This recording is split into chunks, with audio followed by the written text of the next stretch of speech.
سلامونه او نیکی هیله. زما نوم زیب الله دی. دا زمونږ شپږم درس دی. په دې درس کې به مونږ د آریز په حواله باندې خبرې کوو چې آریز څه شی دی او په میټلیب کې څنګه کارول کیږي. لکه مثال په توګه ون ډایمنشنل ارے، رو اینڈ کالم ویکټرز، لاین سپیس کمانډ. ون ډایمنشنل ارے کې مونږ سره څه پکار دي؟ یو د ارے نما او هغه ته بیا مونږه څه الیمنٹ ازاین کو او هغه ټول الیمنټس په سکوير بریکټ کې یا په غټ بریکټ کې بند وي. راځئ چې مطلب ته ولاړ شو او دغه ټول څیزونه په عملی بڼه باندې هلته وګورو. دا مونږ سره د کمانډ وینډو ده. مونږ اوس خپل اولنۍ رو ویکټر دلته جوړو. مثال په توګه test underscore array is assigned square bracket او په هغه کې دننه یو الیمنٹ سپیس 2 سپیس 3 سپیس سلور. مونږ سره په دې کې دننه سلور انچي دي، 1 2 3 سلور. که مونږه انټر بټن ووهو نو مونږ ګورو چې ټیسټ انډرسکور ارے مونږ سره یوه ارے جوړه شوه یا مونږ سره یو رو ویکټر جوړ شو او د هغه الیمنټس 1 2 3 سلور دي. او مونږ په ورک سپیس کې هم کتلی شو چې ټیسټ انډرسکور ارے مونږ سره یو ویکټر ده او د هغه ویلیوز دي 1 2 3 سلور. په دې ترتیب مونږ یو بل ارے هم جوړو چې هغې ته د نامه ورکوم ټیسټ انډرسکور ارے 1. په هغې کې فقط مونږ دغه الیمنٹ په یو کاما باندې د یو بل نه سره جلا کوو. دا مونږ سره د ارې د جوړولو یو بله طریقې کار دی.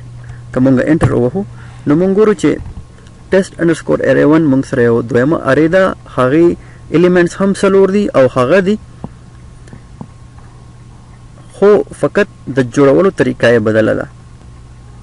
راځئ کالم ویکټر وګورو چې هغه څنګه جوړیږي.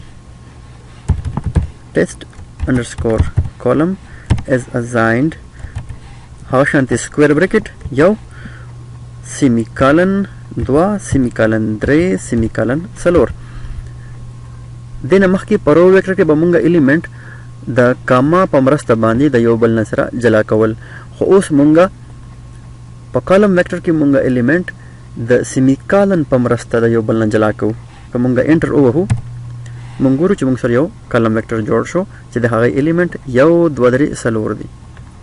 یو بله طریقه ده چې هغې کې مونږ کالم ویکټر څنګه جوړو. زه نامه ورکوم ټیسټ انډرسکور کالم 1 is assigned square bracket یو. که زه اوس شفت انټر ووهمه 2 شفت انټر 3 شفت انټر سلور او که زه بیا انټر بټن ووهمه نو زه ګورم چې ما سره یو بل کالم هم جوړ شو، په هغې کې سلور الیمنٹ دي خو نامه یې ده ټیسټ انډرسکور کالم 1. نو د مونږ سره دوه بنیادي طریقې کار دی چې د هغوی لاندې مونږه روز او ویکټر جوړو. مونږه رو ویکټر په یو بل انداز باندې هم جوړولی شو. هغې سینټکس دغه دی. وریبل انډرسکور نیم دغه د یو رو ویکټر نامه ده m کولن q کولن n. m آغاز دی یا شروع ده د دې رو او q د سټپ سایز دی او n یې اخرینی الیمنٹ دی. د دې سینټکس کې سکویر بریکټس آپشنل دی، مطلب که دې خوښه وي وایې چوه او که دې نه وي خوښه مه یې چوه. نو راځئ چې ویې ګورو. ټیسټ انډرسکور رو سیکنډ از m مثال په توګه ما سره یو دی، سټپ سایز مې ورکړو 2، اخرینی الیمنټ یې ما سره لس دی. که زه انټر ووهمه نو زه ګورم چې ما سره 1 3 5 اوه 9.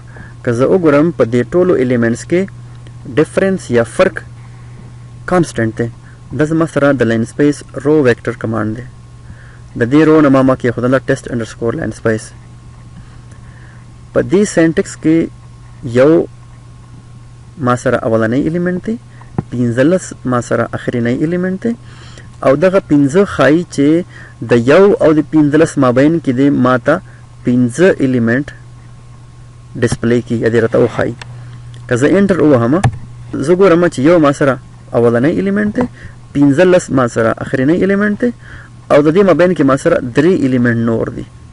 که زه وګورم د دې ټولو شمیر 15 راځي، 1 2 3 4 5. په دې ترتیب که زه یو بل لاین سپیس ویکټر جوړ کړم او ورته ووایم چې هغه د 15 نه شروع شي، په 15 کې ختم شي، او ما سره د الیمنټس وي پکې 15. که زه انټر ووهم نو زه ګورم چې د 15 نه شروع وشوه، په 15 ختمه شوه، او د دې مابین کې 3 الیمنټس نور دي. نو دا موږ سره د لاین سپیس کمانډ دی او دغه کار دی. لکه تاسو نو ډیره مننه. کور مو ودان، خوشاله اوسئ.